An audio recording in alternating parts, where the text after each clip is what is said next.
Rumah Pontianak Rumah Pontianak orang kata. Dulu memang rumah Pontianak. Sekarang ni korang tengok dah siap dah kita buat. Jom kita tengok. Okey, kita siap belanja pagar. Itu hari ada pokok besar kat sini kan. Sekarang dah tak ada dah pokok. Dah cantik dah rumah ni. Okey.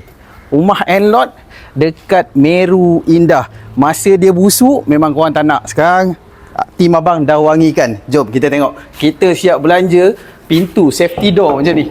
Lantai SPC flooring atas. Tengok dah ada L-box konis macam ni. Menarik semua. Kat bahagian sini semua kita dah belanja dah. Dah cantik. Tengok kat ruang makan pun sama juga. Siap ada tingkap. Itu bilik master dia. Korang tengok bilik master. Pun sama. Siap ada kipas semua. Dan bilik kedua pun sama. Bilik ni kita bagilah korang sikit. Korang kena keluar modal sikit. Taruh kipas sendiri. Dan ini bilik ketiga. Sama juga.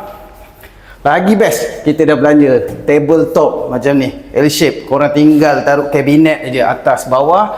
Toilet semua baru, pintu, toilet bowl pun baru. Belakang, kan korang ada modal sikit, korang tambahlah sikit kat bahagian belakang ni. Masih ada ruang lagi. Korang boleh extend lagi.